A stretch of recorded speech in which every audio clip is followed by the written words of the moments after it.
주옵사오니 이는 성령으로 잉태하사 동정령을 내게 하시고 본디오 빌라도에게 고난을 받으사 십자가에 못 박혀 죽으시고 장사한 지 3일 만에 죽은 자 가운데서 다시 살아나시며 하늘에 오르사 전능하신 하나님 편에 앉으시다가 저희로서 산자와 지구를 심판하러 오시리라. 성령을 믿사오며 거룩한 공예와 성도와 서로 교통하는 것과 죄를 사하여 주시는 것과 몸이 다시 사는 것과 영원히 사는 것을 믿사옵나이다.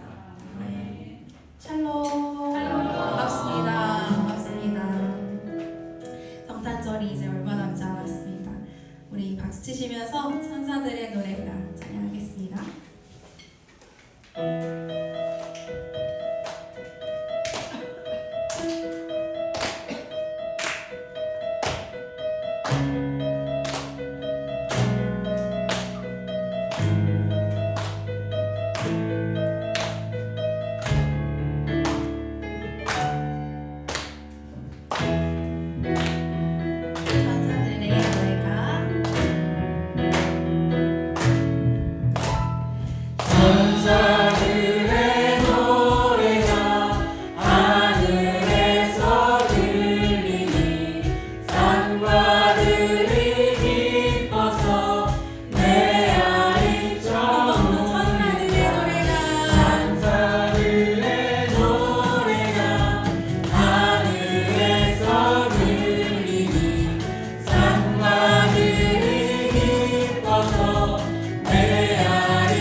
거룩한 밤 별빛이 찬란하네 거룩하신 우리 주 나셨네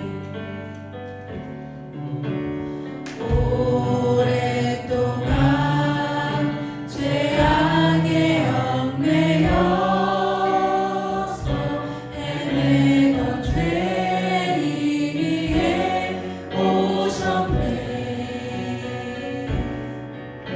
우리를 위해 속죄하시려니 영광의 아침 동이 터온다 경배하라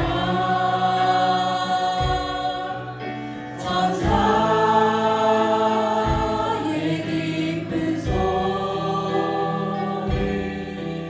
오 거룩한 밤 구주가 나신 밤 오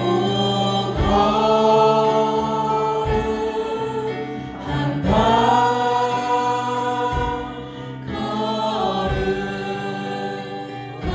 거룩한 밤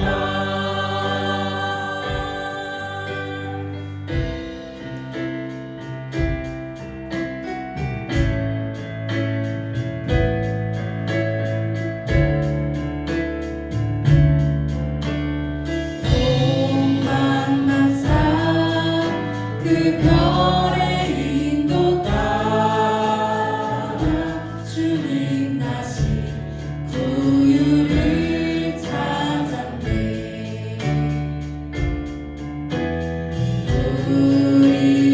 우리들도 신앙의 불빛 따라 사랑의 주 품안에 안기세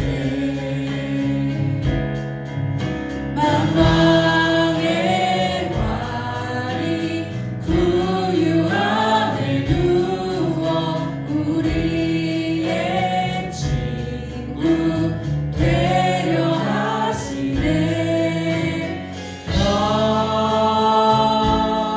경배하라 천사의 깊은 소리 오 거룩한 밤 구주가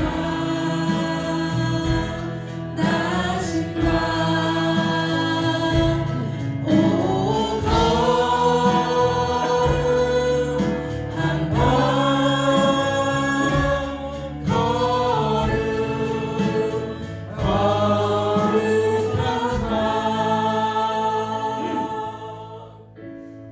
이 시간 우리를 대표하여 이인성 권사님 기도해 주시겠습니다.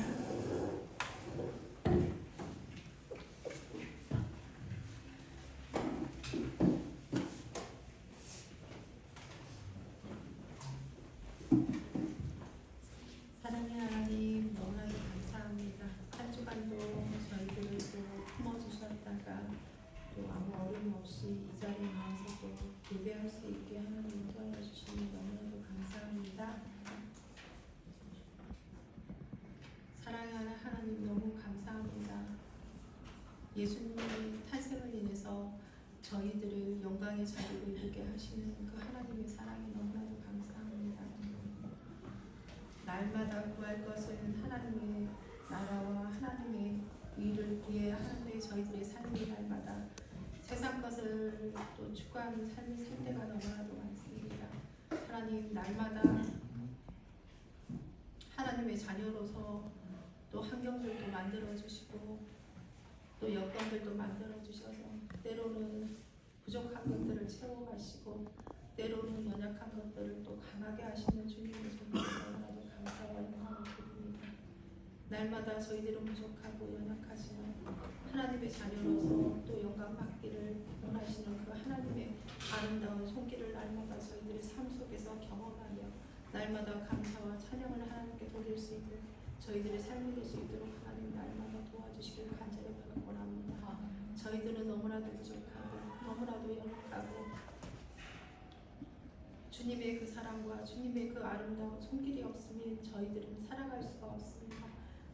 날마다 하나님을 바라보게 하시고 하나님만 또 만족하는 삶이 될 수 있도록 하나님 도와주셔서 가정 속에서 하나님의 주인됨을 날마다 고백함을 통하여서 날마다 물질의 주인이 하나님의 것을 날마다 고백하며 날마다 삶의 주인이 또 하나님의 것을 고백하여서 날마다 하나님 한 걸음 한 걸음 믿음의 자리로 나가게 하시고 날마다 주시는 은혜의 물길로 인해서 날마다 주님의 그 아름다운 그 사랑을 날마다 저희들이 또 베풀고 나눌 수 있는 삶이 될 수 있도록 하나님 도와주시길 간절히 바랍니다. 하나님 이 역정동 시대에 하나님 우리 청지기 교회로 인해서 아름다운 하나님의 빛이 어둠 속에 비춰지게 하시고 드러날 수 있도록 하나님 축복하여 주시길 간절히 바라고 합니다. 하나님의 뜻과 섭리 가운데 귀한 전을 세우시고 이 전을 통해서 영광을 받으시기를 원하시는 하나님 이 전을 통하여서 하나님의 또 복음의 씨앗이 전해지는 귀한 또 복의 통로로서 역할을 잘 감당할 수 있는 저희 재단이 될 수 있도록 하나님 도와주셔서 하나님 부족한 것들이 너무나도 많습니다. 재정적으로도 하나님 부족하오니 하나님 채워주시옵시고 하나님의 손길들을 통하여서 날마다 아버지의 채워가는 복들이 넘쳐날 수 있도록 하나님 축복하여 주시길 간절히 바라고 합니다. 그래서 땅끝까지 이르러 복음 전해지는 귀한 재단으로서 쓰임받는 귀한 또 우리 청지기 교회가 될 수 있도록 하나님 도와주시옵소서. 하나님 그리고 또 원하고 바라옵기는 하나님 아버지 추수할 일꾼들을 보내주시길 간절히 바라고 합니다. 우리의 작은 움직임이 우리의 또 작은 또 섬김이 하나님의 아름다운 또 이루어 가시는 모습들을 볼 수 있게 하나님 도와주시길 간절히 바라고 합니다. 하나님 우리 재단의 하나님 또 가족들이 너무나도 아픕니다. 하나님 사랑하는 우리 안수 권사님 또 유광자 권사님 사랑하시는 우리 김문수 권사님 하나님 안치고 권사님 아버지 가족들의 아픔들이 너무나도 크게 느꼈습니다. 하나님 모든 것을 어루만져 주셔서 치료하여 주시옵시고 하나님 찾아가셔서 아픈 구석을 하나님께서 어루만져 주셔서 건강함으로 또 하나님께 영광 돌릴 수 있도록 하나님 축복하여 주시길 간절히 바랍니다. 그리고 또 원하고 바라옵기는 우리 안순희 권사님 예계기를 통하여서 그 가정이 복음화 될 수 있도록 하나님 축복하여 주시길 간절히 바랍니다. 날마다 찾아오시는 그 주님의 손길을 경험하게 하시고 환경도 만들어 가시는 그 하나님의 손길을 경험하여서 기쁘고 즐거움고 감사하는 날들이 넘쳐날 수 있도록 축복하여 주시길 간절히 바랍니다. 우리 또 귀한 목사님 또 귀한 말씀을 통하여서 이 세상에 하나님 우리들에게 또 영육간에 늘 강건함을 허락하여 주시는 너무나도 감사합니다. 우리 목사님 영육간에 강건함을 허락하여 주셔서 부족함이 없도록 날마다 채워주시옵시고 그 가정에 또 두 딸들이 혜수와 지수 선생님 또 시험을 앞두고 있습니다. 하나님 예비하시는 하나님 환경도 만들어 가시는 하나님 모든 환경들을 아름답게 만들어 주셔서 또 건강 그 시험 보는 날까지 또 체력도 허락하여 주셔서 좋은 결과로 또 하나님께 영광 돌릴 수 있는 일들이 있을 수 있도록 하나님 축복하여 주시길 간절히 바랍니다. 그 가정에 부족한 것들 하나님 어려움이 없도록 하나님께서 채워나가여 주시옵소서. 하나님 이 시간 또 귀한 말씀을 통해서 저희들의 삶 속에 하나님 날마다 말씀을 실천하며 나가며 또 하나님의 기쁨이 되는 존재로서의 삶을 살아갈 수 있도록 하나님 축복하여 주시옵소서. 이 시간 예배를 받아주시길 간절히 바라고 하며 사랑이 많으신 예수님 이름으로 기도드립니다. 아멘.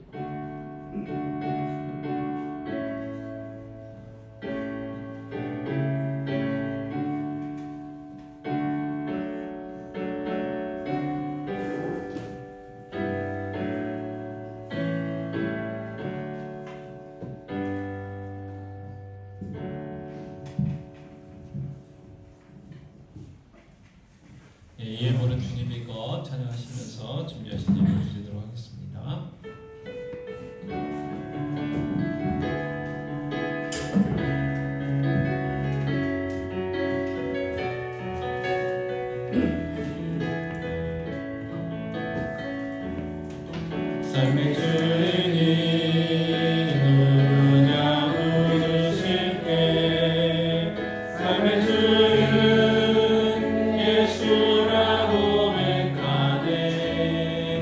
재물이 전부인 세상 앞에 예수가 전부라고 고백하네. 삶의 주인이 누구냐 물으실 때 삶의 주인은 예수라고 고백하네. 재물이 전부인 세상 앞에 예수가 전부라고 고백하네. 이 예물은 주님의 것, 나의 삶도 주님의 것. 주님 나라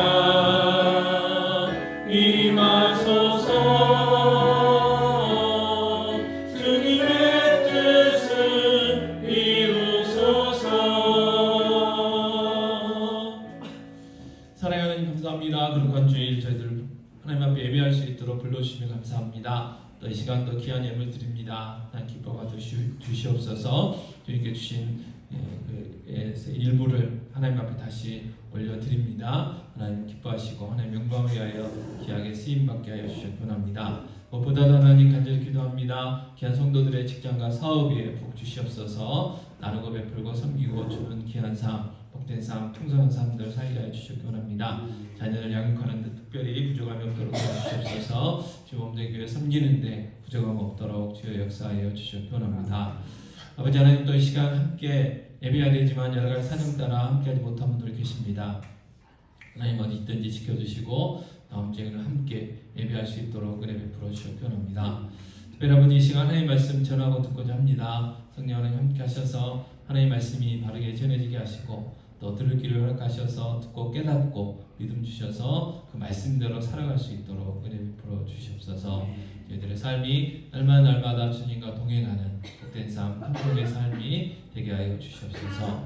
마치는 시간까지 성령 하나님 친히 인도해 주시고 홀로 영광 받아 주시옵소서.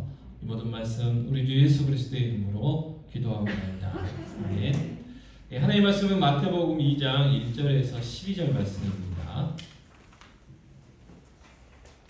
마태복음 2장 1절에서 12절 제가 공부하겠습니다. 헤롯 왕께 예수께서 유대 베들레헴에서 나시매 동방으로부터 박사들이 예루살렘에 이르러 말하되 유대인의 왕으로 나신 이가 어디 계시냐? 우리가 동방에서 그의 뷰를 보고 그에게 경배하러 왔노라 하니 헤롯 왕과 온 예루살렘이 듣고 소동한지라. 왕이 모든 대제사장과 백성의 서기관들을 모아 그리스도가 어디서 나겠느냐 물으니 이르되 유대 베들레헴이 오니 이는 선지자로 이렇게 기록된 바 그 유대 땅 베들레헴아 너는 유대 고을 중에서 가장 작지 아니하도다. 내게서 한 다스리는 자가 나와서 내 백성 이스라엘의 목자가 되리라 하셨음이니라. 이에 헤롯이 가만히 박사들을 불러 별이 나타난 때를 자세히 묻고 베들레헴으로 보내며 이르되 가서 아기에 대하여 자세히 알아보고 찾거든 내게 구하여 나도 가서 그에게 경배하게 하라. 박사들이 왕의 말을 듣고 갈새 동방에서 보던 그 별이 문득 앞서 인도하여 가다가 아기 있는 곳 위에 머물러 서 있는지라. 그들이 별을 보고 매우 크게 기뻐하더라. 집에 들어가 아기와 그의 어머니 마리아가 함께 있는 것을 보고 엎드려 아기께 경배하고 이 보배압을 열어 황금과 유황과 몰약을 예물로 드리니라. 그들은 꿈에 헤롯에게로 돌아가지 말라 지시함을 받아 다른 길로 고국에 돌아가니라. 아멘. 하나님께서 온 인류의 행복을 위해서 하나님의 아들 예수를 보내주셨습니다. 그런데 너무 평범한 아기로 이 땅에 오셨죠. 또 남들이 관심 가질 만한 어떤 모습으로 오시지 않았어요. 그래서 아기 예수님이 태어나셨을 때 아무도 알지 못했죠. 자, 예수님의 그 사촌이 세례요한입니다. 세례요한. 그래서 예수님보다 6개월 먼저 태어났는데 그때는 온 동네가 잔치였어요. 왜냐하면 이 세례요한의 집안에 자녀가 없었어요. 그래서 자녀가 없어가지고 오랜 동안 기도하고 걱정하고 있었는데 하나님이 이제 천사를 통해서 이 자녀를 주시겠다 약속을 하죠. 또 이렇게 이름까지도 이제 이야기를 해주셔서 세례 요한이 태어납니다. 그래서 세례 요한은 많은 축복 가운데서 태어났어요. 근데 진정한 이 구주 하나님이신 그분이 이 땅에 아기가 오셨을 때는 아무도 관심 갖지 않는 그러한 모습으로 태어나셨습니다. 그러나 하나님께서는요 한 큰 별을 떠오르게 하셔서 먼 곳에 있는 이스라엘 땅에서 먼 곳에서 있는 이 박사들을 이 별을 연구했던 박사들을 예수님의 그 탄생 자리에 초청을 하십니다. 하늘에 수많은 별을 만드신 그 하나님께서 하나님의 아들 예수가 이 땅에 오실 때에 한 큰 별을 예비하셨던 것이죠. 그래서 그 별을 통해서 아들의 탄생을 축하하셨습니다. 이 동방에서 온 박사들은 페르시아 지역에서 온 것으로 추정을 합니다. 그리고 그 당시 이 페르시아에서는 이 천문학, 이 별을 연구하는 학문이 최고의 학문으로 발달했죠. 그래서 지금처럼 별 자체를 연구하는 것도 있지만 그 별을 통해서 이 나라의 어떤 흥망성쇠를 심장해보고 미루어보는 이제 그런 역할들도 했던 거예요. 자, 페르시아 지역은요 유대인들이 포로로 잡혔다가 그곳에 사는 유대인들도 있었습니다. 하나님께서 이스라엘 백성들에게 회개할 많은 기회를 주셨지만 회개하지 않자 북쪽 이스라엘부터 이제 멸망하게 되죠. 그래서 북쪽 이스라엘이 아수르라는 나라의 주전 722년에 이제 멸망하게 되는데 이 아수르라는 나라는 어떤 그 정책을 폈냐면 자기들이 정복한 나라들이 그 반란을 일으키지 않도록 하기 위해서 이스라엘을 포로들을 다른 나라로 데려다가 그곳에서 살게 하고 다른 나라 사람들을 이스라엘에 와서 살게 하는 그런 정책을 폈어요. 그래서 그때 이 페르시아 지역까지 유대인들이 가게 됐던 거죠. 자, 동방에서 온 박사들은 그 유대인들로부터 메시아 예언에 대한 말씀을 들었을 것입니다. 왜냐하면 그런 것까지도 연구하는 사람들이 이 박사들이었기 때문에 그렇습니다. 그래서 자신들이 큰 별을 봤을 때 이 구약의 예언을 생각하게 됐을 거예요. 그래서 민수기 24장 17절 말씀 보면 자, 내가 그를 보아도 이때의 일이 아니며 내가 그를 바라보아도 가까운 일이 아니로다. 한 별이 야곱에게서 나오며 한 규가 이스라엘에게서 일어나서 모압을 이쪽에서 저쪽까지 쳐서 무찌르고 또 셋의 자식들을 다 멸하리로다. 그렇게 말씀합니다. 그래서 한 별, 지금 자신들이 봤던 큰 별이 어디서 나왔느냐? 야곱에게서 나왔다 이 말이에요. 그래서 야곱의 다른 이름이 이스라엘이죠. 그리고 그 이름이 한 민족의 이름이 됐는데 그 민족이 이스라엘 민족입니다. 그 다음에 나오는 말이 뭐냐면 한 규가 그랬어요. 규는 이 왕의 지팡입니다. 지팡이. 그러니까 왕만이 가지고 있는 거예요. 그러니까 왕을 상징하는 거죠. 그러니까 왕이 태어났다는 거예요. 그래서 그들이 그 큰 별을 보고 이스라엘에 큰 왕, 위대한 왕이 태어났구나 하는 것을 알게 된 거죠. 그리고 그 왕이 너무너무 위대했기 때문에 그들은 그 아기 예수, 그 왕을 경배하기 위해서 먼 길을 떠나게 됩니다. 자, 그들이 길을 떠났을 때 자기들이 봤던 별이 움직이기 시작했어요. 그래서 그 별을 쫓아서 그 별을 따라서 여행을 하게 되죠. 그러다가 도착했는데 유대 나라에 도착하게 되고 그 다음에 예루살렘의 궁전에 도착을 하게 됩니다. 자, 예수님께서 태어나실 때 헤롯이라는 사람이 유대 나라의 왕으로 있었습니다. 근데 이 헤롯은요 유다 자손이 아니고 에돔 족속이었어요. 그러니까 이방인이었어요. 이방인이었음에도 불구하고 이 로마 황제에게 잘 보여가지고 이 유대 나라의 왕으로 임명이 된 거예요. 헤롯은요 굉장히 좋게 이야기하면 굉장히 똑똑했다고 합니다. 근데 이제 안 좋게 이야기를 하면 굉장히 교활하고 사악한 왕이었어요. 자, 유대인들에게 잘 보이기 위해서요 이 성전을 대대적으로 이렇게 공사를 하기 시작해요. 그래서 사람들이 그렇게 생각했겠죠. 야, 성전을 이렇게 보수하고 공사하는 거 보니까 정말 저 헤롯 왕이 진정으로 하나님을 잘 섬기는가 보다. 이제 그런 생각들을 하게 할 만큼 큰 공사를 합니다. 그런데 아주 교활하고 사악하다고 그랬잖아요. 그래서 의심도 많고 화가 많았어요. 그래서 갑자기 이제 우리로 표현하면 그냥 뜬금없이 화가 내가지고 이제 죽였고 이러는 아무런 맥락 없이 그렇게 그런 왕이었어요. 그래서 자기의 왕권을 지키기 위해서 뭔가 수단과 방법을 다 가리지 않았습니다. 그래서 자기 왕권을 주기 위해서 자기 부인도 죽이고 자식까지도 죽였던 사람이 이 헤롯이었어요. 자, 그가 왕으로 있었을 때 느닷없이 동방에서 왔다는 박사들이 왕국으로 돌아와가지고 한다는 이야기가 뭐냐면 유대인의 왕을 우리가 경배하러 왔습니다 라고 하는 거예요. 자, 문제는 뭐냐면 아기가 태어나질 않았어요. 자기 궁궐 안에 자기가 왕이니까 자기 자녀들 아니면 뭐 손자들이라도 태어나야 되는데 전혀 태어나지 않았어요. 그래도 이 헤롯 왕이 뭐예요? 유대인의 왕이었고 비록 에돔 족속이었지만 성경은 좀 알고 있었던 거죠. 그래서 이 율법 학자들을 불러가지고 물어봤어요. 자, 동방에서 저 사람들 와가지고 왕을 경배한다는데 그 왕이 큰 왕이라는데 어찌 된 일이냐? 라고 했더니 그들이 여기저기 율법을 조사를 했더니 미가서 5장 2절 말씀을 하게 됩니다. 자, 미가서 5장 2절은 이렇게 이야기합니다. 이 베들레헴 에브라다야 너는 유다 족속 중에 작을지라도 이스라엘을 다스릴 자가 내게서 내게로 나올 것이라 그의 근본은 상고에 영원에 있느니라 했어요. 자, 하나님이 보내시겠다고 하신 그 약속의 그 메시아 그 왕 중의 왕이 어디서 태어나느냐? 베들레헴에서 태어날 거라는 하나님 말씀이 있었던 거죠. 그래서 이 대제사장과 서기관들이 이제 헤롯 왕에게 보고하게 되고 헤롯 왕이 이제 동방 박사들에게 이야기하는 거죠.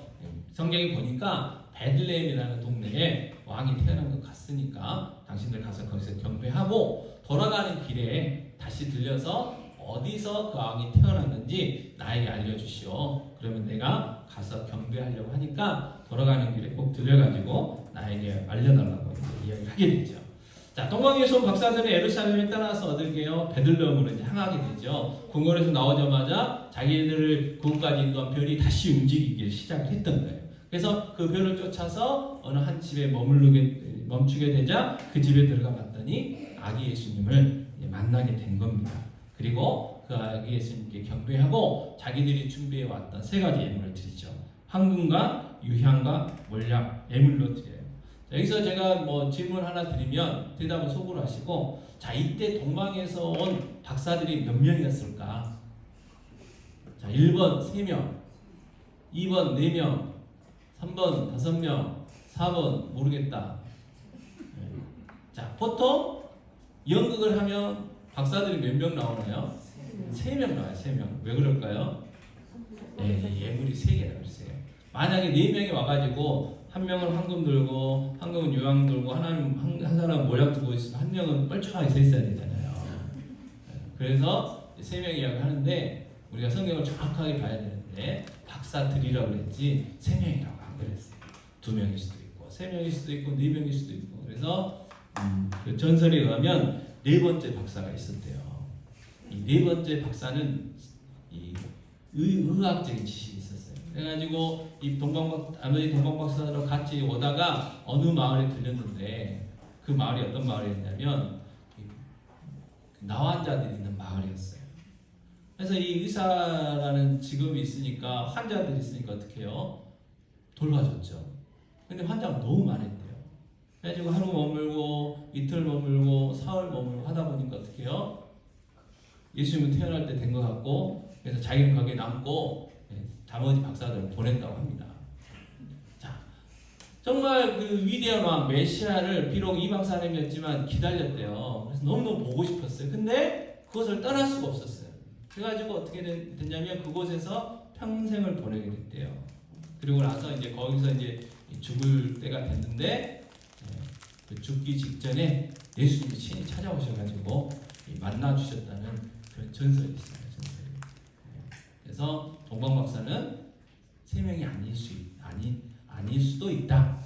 이길 수도 있지만 그래서 조신 것 같아서 한번 여쭤봤고, 그래서 이 동방박사를 통해서 오늘 이 성경에 이 동방박사들이 예수님을 경거하러 왔다는 것을 기록해가지고 우리에게 알려주시는 의미가 있겠죠.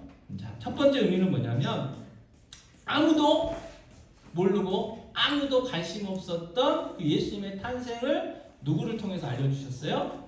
이 동방 박사들을 통해서 알려주셨어요. 근데 이 맨 먼저 예수님의 탄생을 축하했던 사람들은 지난주에 우리가 살펴봤던 것처럼 목자들이에요. 근데 이 목자들은요, 천사들로부터 예수님이 태어났다는 말을 듣고 바로 예수님이 탄생한 그 집으로 갔어요. 자, 그런데 동방박사는 어디부터 갔나요? 궁궐을 갔어요. 궁궐. 이 유대 나라 이스라엘의 심장으로 간 거예요. 그래서 왕이 있는 곳에 가서 메시아가 태어났다고 이야기를 한 거예요. 자, 헤롯 입장에서 자기 아들, 자기 손자, 자기 사촌, 자기의 친인척 중에 얘가 안 태어났다면 이거는 다른 왕인데, 다른 왕은 어떤 왕이겠어요? 자기를 몰아내고 새로 등극할 왕이잖아요. 그러니까 자기 입장에서 뭐냐면 이건 반역이에요, 반역. 네? 반역이라고요. 근데 헤롯 왕은 항상 어떤 마음이 있었겠습니까? 불안한 마음이 있었겠죠. 왜요? 유대인이 아니었다니까요. 애굽 족속이었어요. 그러니까 이방인이 와가지고 정치적으로 어떻게 해가지고 유대인이 왕 노릇을 하고 있었어요. 그러니까 언제든지 자기는 쫓겨날 수 있다는 그런 불안감이 있었어요. 그래서 이 갑자기 어디서 와가지고 왕이 태어났다고 하니까 난리가 난 거예요. 그래서 막 조사했겠죠. 어디서 태어났느냐? 베들레헴입니다. 그래서 이 동방박사들한테 자세히 물었다 얘기를 해요. 그 별이 언제 나타났는지. 그러니까 그 이유를 뭐겠어요? 언제 태어났는지를 알려고 하는 거잖아요. 나이가 몇 살인지를 알아보려고 하는 거예요. 그래서 나중에 동방박사들이 하나님의 그 계시를 듣고 왔던 길로 안 가요. 다른 길로 돌아갑니다. 헤롯 왕에게 안 들리고 그냥 자기 나라로 돌아가요. 그때 이제 헤롯 왕이 열받아가지고 어떻게 해요? 이 베들레헴에 군대를 보내가지고 2살 이하의 모든 남아들을 다 죽여요. 그러니까 계산을 한 거죠. 똑똑한 사람이에요. 그래서 정말 예수님의 탄생을 아무도 모르고 있었을 때 가장 핵심 부인 왕궁에 가서 이 동방박사를 통해서 예수님이 태어났다는 사실을 알렸다는 거예요. 자, 그런데 문제는 뭐예요? 헤롯 왕도 베들레헴에서 태어난다고 알려졌던 율법사들, 제사장들, 서기관들도 예수님을 경배하러 왔다는 말이 기록이 없어요. 아무나 예수 믿는 게 아니라는 거죠. 자, 지난주에도 살펴봤지만 요한복음 1장 12, 13절 다시 한번 같이 봉독하겠습니다. 영접하는 자, 곧 그 이름을 믿는 자들에게는 하나님의 자녀가 되는 권세를 주셨으니 이는 혈통으로나 육종으로나 사람의 뜻으로 나지 아니하고 오직 하나님께로부터 난 자들이니라. 아멘. 자, 우리가 예수 믿는다는 거, 예수님 영접했다는 거, 정말 이 성탄의 의미를 알고 성탄을 기뻐하고 성탄을 축하하게 하기 위해서 열심히 준비하고 있는 거는요, 아무나 할 수 있는 게 아니라는 거예요. 왜 예수님 생일인데 자기들이 술을 마시냐고요. 지금은 덜하지만 도대체 크리스마스 베이비가 왜 태어나야 되냐고요. 그리고 잘 키우면 좋은데 키우지도 않아요. 갖다 맡겨버리고 그러는 거예요. 네. 왜 그래요? 예수님이 누군지 모르니까 그렇죠. 성탄의 참 의미를 몰라서 그래요. 근데 우리는 알잖아요. 그 많고 많은 사람들 중에 우리는 안다고요. 왜요? 우리가 바로 하나님께로부터 난 자들이기 때문에, 하나님으로부터 택함 받았기 때문에 그래요. 자, 에베소서 2장 8절 9절 말씀 같이 읽겠습니다. 너희는 그 은혜에 의하여 믿음으로 말미암아 구원을 받았으니 이것은 너희에게서 난 것이 아니요 하나님의 선물이라 행위에서 난 것이 아니니 이는 누구든지 자랑하지 못하게 하리라. 아멘. 자, 그렇다면 그들과 비교해서 그러면 우리가 잘났냐? 그냥 우리가 흔히 우리 세상 사람들에 흔히 하는 말이 있어요. 전 착해요. 여러분 다 착하시죠? 네. 다른 사람은 모르겠는데 옆에 있는 사람보다는 착하잖아요. 안 그러십니까? 그 전도하러 가면요, 예수님 안 믿어도요, 안 믿는 분들한테 가가지고 오늘 밤 이렇게 돌아가시면 천국 가실 것 같아요, 지옥 가실 것 같아요. 그럼 거의 대부분 천국 가신다고 그래요. 그러면 뭐 때문에 천국 가실 수 있어요? 그러면 난 착하대요. 네, 착하니까. 또 세상도 그래요. 착하면 천국 가요. 네, 안 착하면 이게 천국 못 가요. 그게 이제 우리가 알고 있는 기본 상식이고 이야기들이잖아요. 그런데 성경은 뭐라고 해야 되냐? 우리가 착해가지고 그렇게 된 게 아니래요. 우리가 착해서 천국 갈 수 있는 게 아니라는 거예요. 또 예뻐서도 아니고 돈이 많아서도 아니고 또 뭐 반대로 돈이 없어서도 아니고요. 공부를 잘해서도 아니고 공부를 못해서도 아니래요. 우리가 하나님의 자녀 될 만한 근거는 아무것도 없어요. 그냥 오직 하나님이 우리를 택했어요. 넌 내 거. 그랬어요. 넌 내 거. 그래서 하나님 뭐라고 비유를 하시냐면 아브라함의 아내가 임신을 했잖아요. 이삭의 아내가 임신을 했잖아요. 리브가가. 그때 자꾸 배가 불편했어요. 그때는 의학 지식이 없으니까 불편했어요. 근데 기도하다가 하나님 깨달음을 주셨죠. 쌍둥이라는 깨달음을 주셨어요. 근데 하나님이 뭐라고 하시냐면 태어나지도 않았어요. 그냥 그 안에 있어요. 누가 야곱이고 누가 에서인지도 몰라요. 근데 나는 에서를 택했고 야곱을 택했고 에서는 안 택했다 그렇게 하시는 거예요. 태어나지도 않았어요.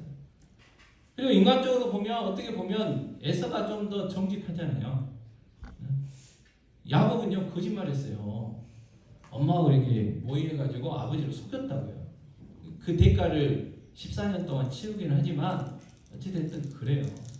그러니까 야곱이 뭔가 이렇게 하나님 앞에 택함 받을 만한 조건이 없어요. 그냥 택하셨어요. 그래가지고 하나님이 고쳐서 쓰시는 거예요. 만들어서 쓰시는 거예요.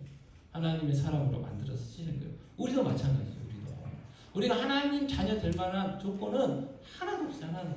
여러분 우리는요 죄인 미안하지만 우리는 죄인이고요. 하나님 앞에 멸망받을 수밖에 없고요. 우리는요 너무 이기적이에요. 미안하지만 내가 최고. 내 마음에 맞는 사람은요 이 세상에 한 명도 없어요. 내 마음에 맞는 사람 한 명도 없어요. 그럼에도 불구하고 하나님이 그냥 창세전에 우리를 택하셨기 때문에 우리가 하나님의 자녀가 됐어요. 자 그러면 하나님이 그냥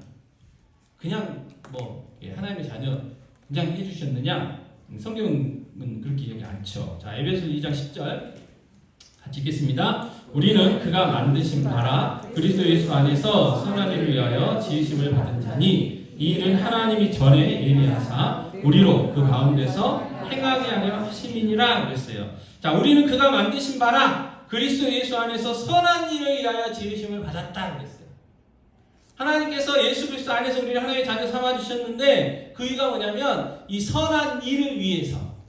그러면 선한 일이 뭐냐? 성경은 선하신 분은 오직 하나님 한 분뿐이라고 그래요. 그러니까 선한 일은 무슨 일이겠어요? 하나님의 일이죠. 하나님의 일을 하도록 하기 위해서 우리를 하나님의 자녀로 삼아 주셨다는 거예요. 자, 에베소 3장 8절은 이렇게 이야기합니다. 에베소 3장 8절 같이 읽겠습니다. 모든 성도 중에 지극히 작은 자보다 더 작은 나에게 이 은혜를 주신 것은 측량할 수 없는 그리스도의 풍성함을 이방인에게 전하게 하시고 그랬어요. 자, 우리를 하나님의 삼아 주시는 이유, 선한 일을 위해서 주셨는데 그 선한 일이 뭐냐? 하나님이 우리에게 주신 은혜, 하나님이 우리에게 베풀어 주신 그 사랑을 어떻게 한다고요? 모르는 사람들에게, 내 이웃들에게 어떻게 해요? 전하게. 그게 우리의 사명이고, 그래서 우리를 하나님 자녀 삼아 주셨다는 거예요. 자, 하나님께서 우리를 삼아 주셨고 하나님 자녀 삼아 주셨기 때문에요. 우리는 절대로 천국 가게 돼 있고 불가능한 일이 뭐냐? 지옥 가는 거예요. 절대로 불가능한 일이에요. 여러분이 지옥 가는 거는 불가능해요. 왜? 하나님이 우리를 자녀 삼아 주셨기 때문에. 좋으시죠? 네. 옆에 분들한테 축하해 주세요. 천국 가는 거예요.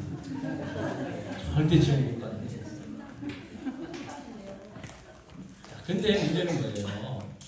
여러분 저는 아직 못 들어봤긴 했는데 여러분들도 안 해보셨잖아요. 근데 가끔 드라마 같은 데 보면 그거 나오잖아요. 자녀들이 속썩이 어떻게 해요? 호적에서 파본다고. 그죠? 그게 아이들이 가끔 드라마에서 나와요.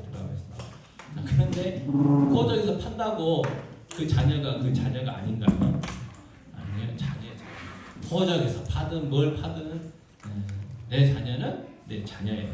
다시 말해서 우리가요 하나님의 자녀다워도 하나님의 자녀고 하나님 자녀답지 못해도 하나님 자녀긴 해요. 그런데 이왕이면 하나님의 자녀다워야 되겠죠. 하나님을 기쁘시게 하고 하나님께 영광 돌려드려요. 이왕이면 내 자녀가 부모의 마음을 알아가지고 부모의 마음을 기쁘게 해주는 그런 자녀였으면 좋겠잖아요. 그것처럼 우리도 하나님의 자녀다운 자녀가 돼야 돼요. 그러면 그 하나님의 자녀가 뭐라고요? 하나님이 우리에게 베풀어 주신 은혜. 하나님께서 우리에게 주신 이 예수님을 통해서 주신 이 풍성함을 이방 사람들, 예수 안 믿는 사람들에게 전하는 그 사명이 우리에게 있죠. 자, 이 말씀을 사도행전 1장 8절은 이렇게 표현했죠. 같이 읽겠습니다. 오직 성령이 너에게 임하시면 너희가 권능을 받고 예루살렘과 온 유대와 사마리아와 땅끝까지 이르러 내 증인이 되리라 하시니라 그랬어요. 예수 증거하라고. 예수님이 누구신가, 예수님이 어떤 분이신가를 내 이웃 사람들에게 전하라는 거예요. 자, 땅끝은 어디라고요? 내 등 뒤가 땅끝이에요. 그죠? 이렇게 지구를 둥그니까 앞으로 쭉 가다 보면 뒤로 도착하게 돼 있어요. 그러니까 내 뒤에가 땅끝이에요. 땅끝. 그래서 그 땅끝이요, 우리 집안에 있을 수도 있어요. 내 직장에 있을 수도 있죠. 그래서 내가 만나는 사람들 중에 예수 안 믿는 사람이 땅끝이 땅끝. 그래서 그들에게 우리가 어떻게 해야 돼요? 예수 전해야 돼요. 예수 전해야 돼요. 그러면 예수 전하려면 뭘 해야 되느냐? 예수님이 누군가를 정확히 알아야 되잖아요. 예수님이 나에게 주신 은혜를 내가 누려야 돼요. 아니, 어떤 그 기가 막힌 약을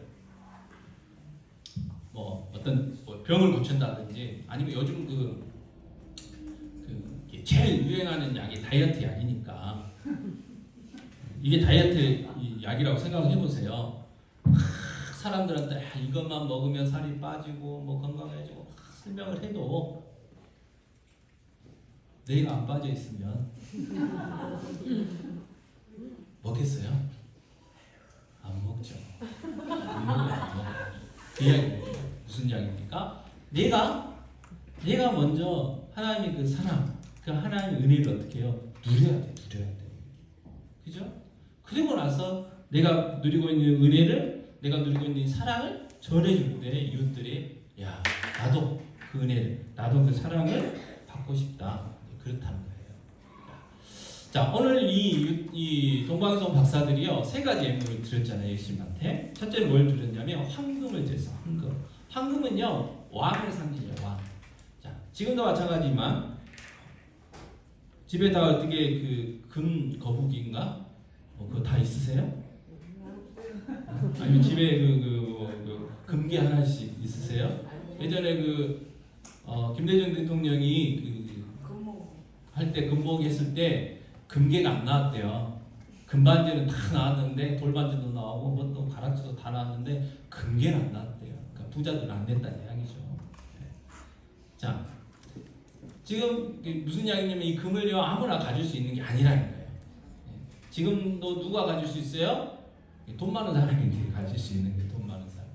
자, 예전에는 누구만 가질 수 있었냐? 왕만 가질 수 있어요. 왕.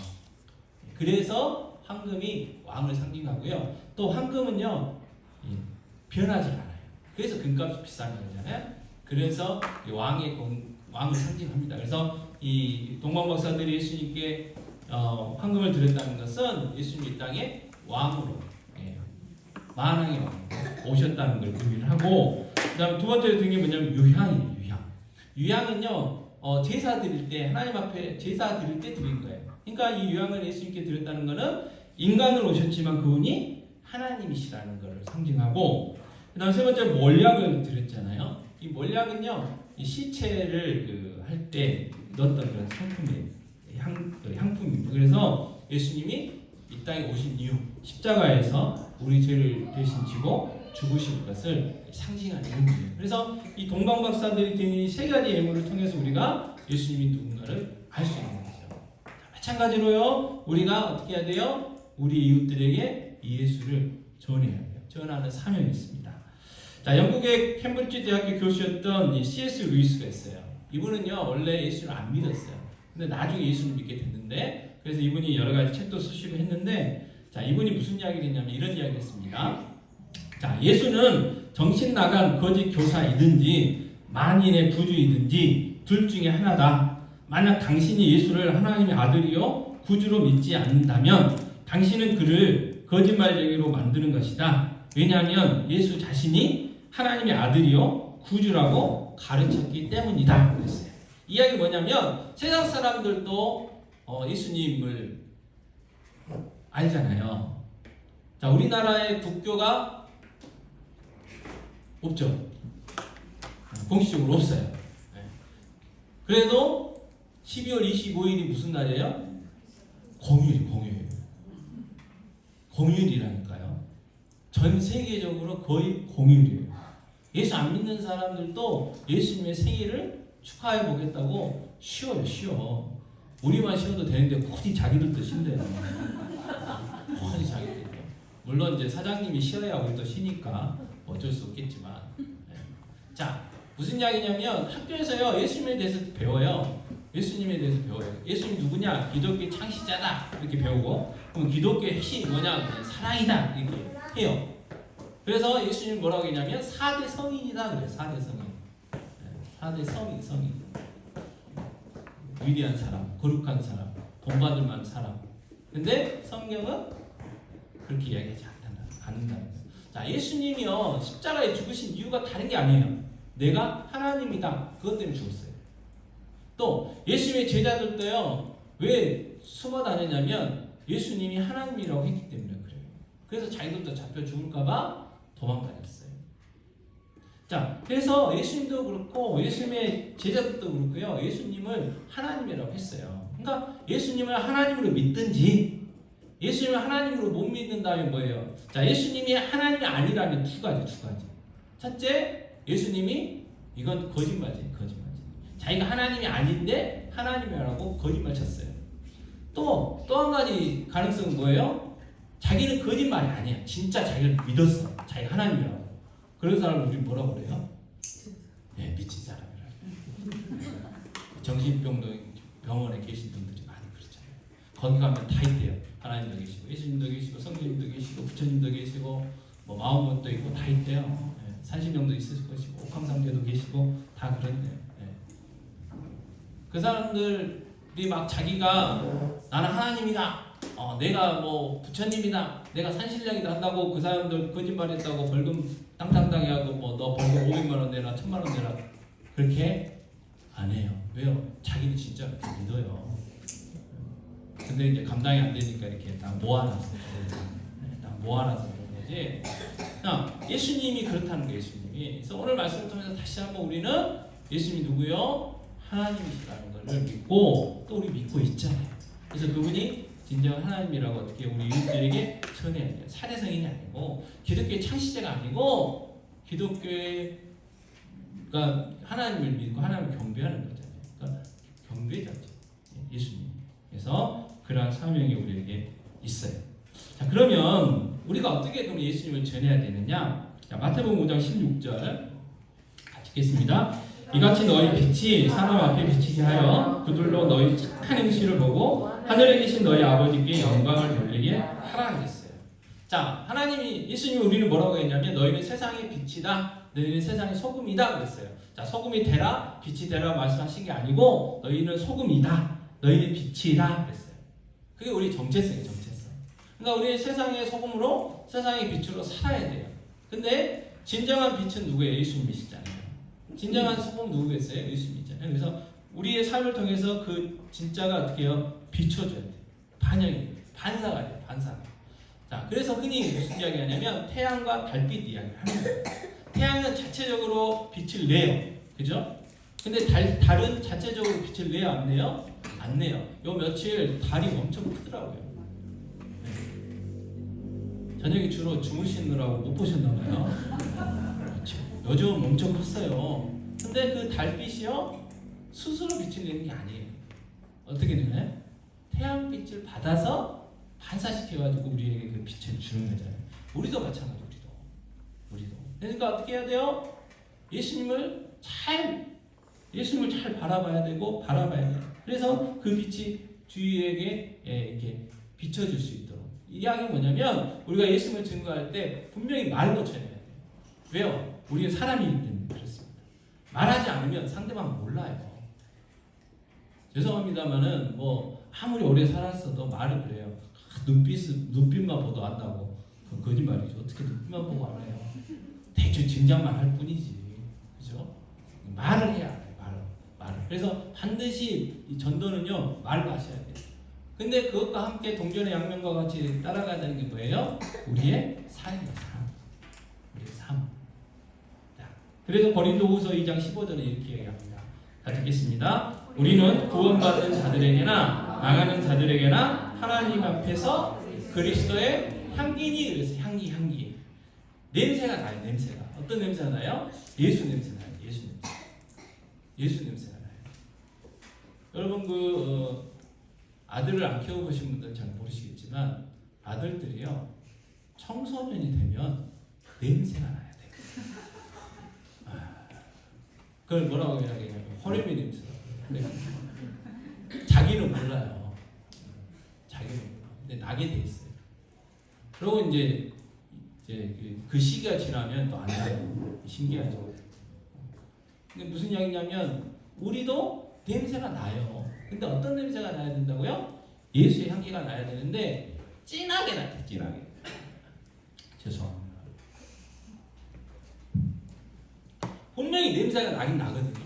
근데 이게 길하면 이렇게 가까이 가서 이렇게 맡아봐야 겨우 냄새 나는 사람이 있고, 멀리 놔둬도 그냥 이 컵 안에 있어가지고 여기서 이건 물이지만 예를 들어서 이게 향기 나는 어떤 향수라고 했을 때 밖에서 이렇게 들어오자마자 가득 차가지고 나는 게 있고, 이게 차고 넘쳐가지고 바깥에서 들어오지도 않았는데 바깥에서도 나는 냄새가 있어요. 여러분 특히 그 음식 냄새 그러잖아요. 저희도 가끔 여기서 이제 주일에는 이제 다 먹으니까 잘 모르지만 저희만 이제 그 주중에 밥을 해 먹을 때 있거든요. 여기 안에서는 모르는데 나가면 냄새가 나더라고요. 향기가 나게 돼 있어요. 자, 여러분은 어떻습니까? 10m? 50m? 100m? 아니면 1km? 그냥 여러분이 나타나는 곳곳마다 그냥 그곳에서 예수의 향기가 나가지고 사람들이 예수 향기 때문에 취하는지.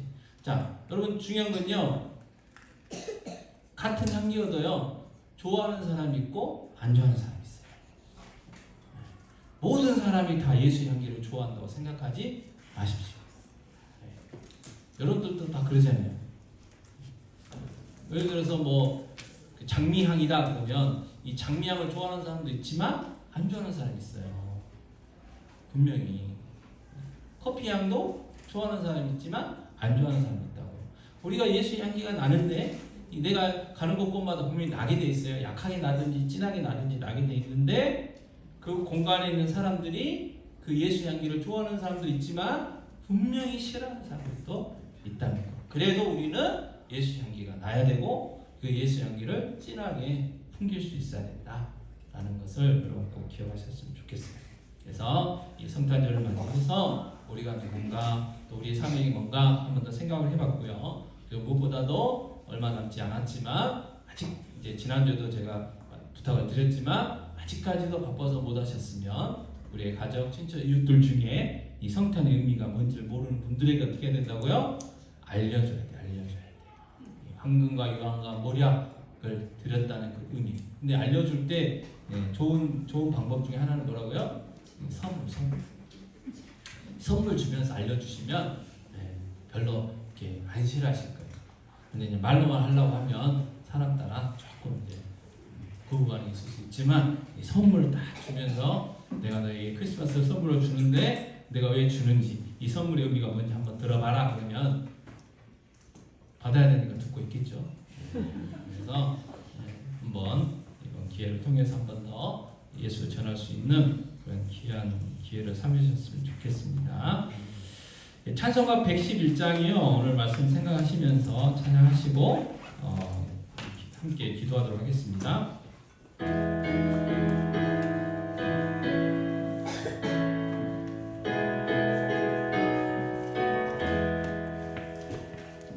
귀중한 노래함은 주 앞에 드리고 우리의 몸과 마음도 다 함께 바치세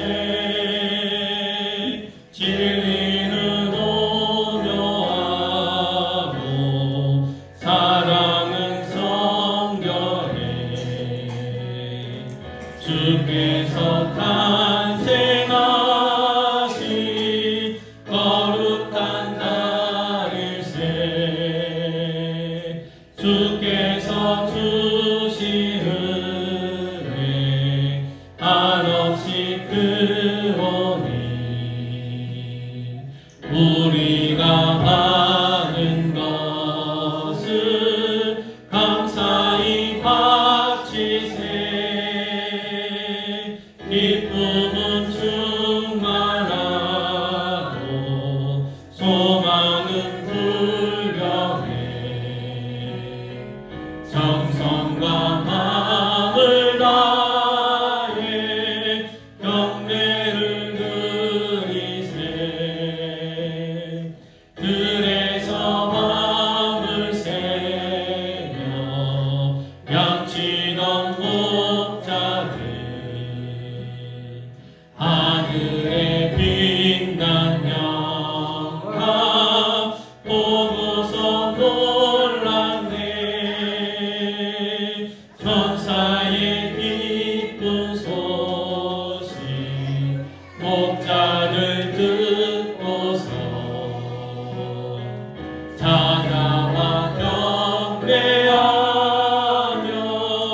영광을 돌렸네. 이 시간 다시 한번 우리가 이 성탄의 의미를 깨닫고 성탄을 축하할 수 있다는 것에 대해서 감사하시고, 정말 이 성탄을 성탄답게 하나님께 영광 돌려드리는, 예수님께 영광 돌려드리는 성탄절 되게 해달라. 그리고 저희들이 축하 행사 열심히 준비하고 있는데, 이 준비하는 과정 속에서도 하나님께 영광, 또 하나님 앞에 드리는 그 시간을 통해서도 하나님께 영광 돌려드릴 수 있게 달기도 하시고, 우리의 가족, 친척, 이웃들 중에 아직까지도 이 성탄의 참된 의미를 모르는 사람들에게 내가 이 성탄의 의미를 전할 수 있게 달라고. 그래서 그들도 성탄의 의미를 참 의미를 깨닫고 나처럼 하나님 자녀 되게 해달라고 이 시간 기도하도록 하겠습니다. 아버지 하나님, 아버지 간절히 기도합니다. 아버지 하나님, 정말 창세전에 택하셔서 아버지 이 성탄의 참된 의미를 알게 하여 주시고 깨닫게 해주시니 감사합니다. 아버지 이 땅에 날 구원하게 하여 예수로 오신 구원자로 오신 그 예수 그리스도의 탄생이 성탄임을 다시 한번 깨닫습니다. 아버지 나의 죄를 대신 그 십자가에서 죽으셨음을 다시 한번 깨닫습니다. 아버지 정말 하나님의 자녀들만은 아무런 조건도 없지만 하나님 택하시고 하나님 은혜 주셔서 하나님의 자녀 삼아주신 것에 대해서 감사합니다. 아버지 이 성탄을 진정으로 기뻐합니다. 또 기뻐하기 위해서 성탄 축하 행사 준비하고 있습니다. 아버지 준비하는 과정 속에서도 하나님 영광 받아주시고, 아버지 성탄절 아버지 축하하는 그 자리에서 그 시간에도 하나님 영광이 드러날 수 있도록 주의 역사에 주실 거랍니다. 아버지 하나님, 우리의 가족 친척 이웃들 중에 아직도 이 참된 의미를 모르는 아버지 사람들이 있습니다. 아버지 그들에게 한 번 더 이 성탄절을 맞이해서 아버지 예수 그리스도의 그 탄생의 의미, 영광 성탄의 의미에 대해서 예수가 우리의 구원자라는 것, 우리의 생명이라는 걸 한 번 더 전하는 기회로 삼을 수 있도록 도와주옵소서. 우리의 아버지 전도를 통하여, 우리의 전하는 것을 통하여 우리의 가족 친척 이웃들이 그걸 듣고 예수 영접할 수 있는 아버지 정말 거듭남의 놀라운 역사가 일어날 수 있도록 은혜 베풀어 주시옵소서. 하나님 감사합니다. 다시 한번 우리 주님 오신 이 성탄을 준비하면서 정말 우리가 이 성탄의 의미를 알고 깨닫고 성탄을 기뻐할 수 있도록 은혜 베풀어 주신 것 감사합니다. 우리 하나님의 자녀 삼아주신 그 크신 은혜 다시 한번 감사하고 찬양하기를 원합니다. 아버지 이 성탄을 준비하는 과정 속에서도 또 성탄절 모여서 하나님 앞에 예배하고 축하할 때에 하나님 영광 받아 주시옵소서. 하나님 놀라운 역사 있게 하시옵기 원합니다. 그러나 아버지 하나님, 우리의 가족, 친척, 이웃들 중에, 친구들 중에 이 성탄의 참된 의미를 모르는 많은 사람들이 있습니다. 아버지 하나님, 다시 한번 이 기회를 통하여 그들에게 성탄의 참된 의미를 전할 수 있도록 도와주시고, 아버지 성령님 역사해 주셔서 그들이 이 성탄의 주인공이신 예수 영접하여 하나님의 자녀가 되는 놀라운 구원의 역사가 일어날 수 있도록 은혜 베풀어 주시옵소서. 아버지, 저희들 어디 가든지 무엇을 하든지 예수 연기가 진하게 날 수 있는 은혜를 허락하여 주시옵소서. 이 모든 말씀 우리 주 예수 그리스도의 이름으로 기도하옵나이다. 아멘. 요한은 내게 복을 주시고 너를 지키시기를 원하며, 요한은 그의 얼굴을 내게 비추사 은혜 베푸시기를 원하며, 요한은 그 얼굴을 내게로 향하여 드사 평강 주시기를 원하노라. 지금은 우리 주 예수 그리스도의 은혜와 하나님 아버지의 무한 만하신 사랑하심과 보혜사 되시는 성령님이 인도하신 교통하심 함께 하시니 성탄의 의미를 깨닫고 기뻐하며 성탄의 참된 의미를 전하기 원하는 귀한 성도들 머리머리 위에 그들의 가정, 직장, 사업